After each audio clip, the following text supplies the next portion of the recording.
Wahai UMNO, di manakah pelabur sekarang? Ketika kerajaan pimpinan Pakatan Harapan memegang kuasa di Putrajaya, UMNO mendakwa antara punca ekonomi negara merosot adalah disebabkan kenyataan Lim Guan Eng tidak memberi keyakinan kepada pelabur untuk terus melabur di negara ini. Ketua Penerangan UMNO ketika itu, Datuk Seri Syamsul Anwar Nasarah berkata, setiap kali Lim Guan Eng buka mulut dan membuat sebarang kenyataan berhubung kedudukan ekonomi negara, maka setiap kali itulah harga saham di Bursa Malaysia akan menurun. Pakatan Harapan adalah kerajaan yang tidak berkeupayaan mewujudkan keyakinan kepada pelbagai pihak, baik rakyat Malaysia atau peniaga dan pelabur. Kalau pemimpin tidak diyakini, ia akan memberi masalah kepada negara. Kemudiannya, memberi kesan kepada rakyat. Apa yang diucapkan Perdana Menteri, Menteri Keuangan atau menteri lain tidak diyakini. Apabila tidak diyakini, ia akan menjadi masalah kepada negara dan menjadi masalah kepada mereka juga. Katanya, seperti dipetik Free Malaysia Today 3 September 2019. Beliau turut mempersoalkan keupayaan Tun Dr. Mahathir Mohamad membawa pelaburan masuk ke dalam negara.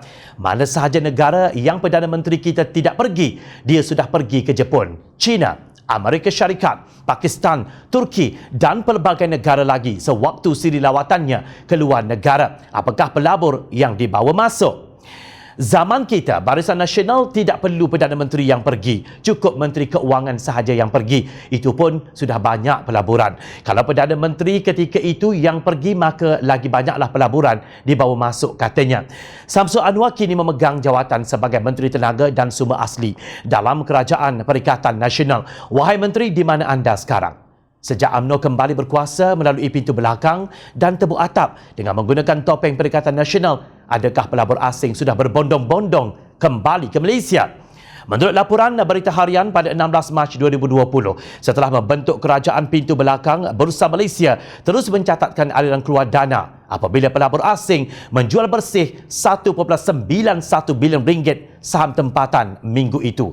Penjualan bersih asing minggu lalu menjadikan aliran keluar bersih asing dari Malaysia setakat tahun ini berjumlah 5.21 bilion ringgit, kata penganalisis MIDF Research Adam M. Rahim dalam laporan aliran dana mingguan.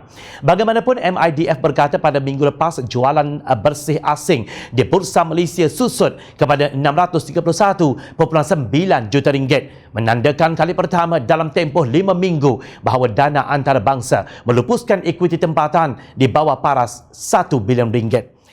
Belum masanya untuk bersorak gembira. Walaupun jualan bersih asing menurun, ia tidak bermaksud pelabur asing telah yakin kepada kerajaan pintu belakang ini. Beranikah Syamsul Anwar berkata pelabur sudah kembali ke Malaysia?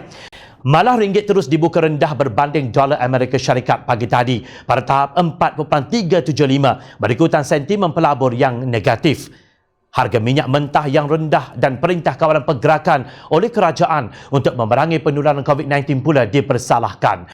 Pada jam 2.56 petang tadi, terdapat sedikit peningkatan apabila indeks utama FTSE Bursa Malaysia KLCI, FBM KLCI menambah 6.77 mata atau 0.51% kepada 1,329.07 dari 1,322.23. Namun untuk rekod, pada 21 Februari, ketika Kerajaan Pakatan Harapan masih berkuasa dan sedang berperang dengan COVID-19, indeks utama FTSE ditutup pada paras 1,531.20, iaitu perbezaan sebanyak 202.1 mata berbanding sekarang.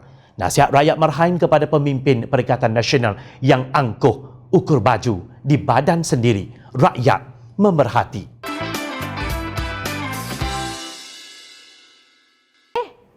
Hai! Jangan lupa klik kanan untuk rentasan berita, klik kiri untuk keratan berita.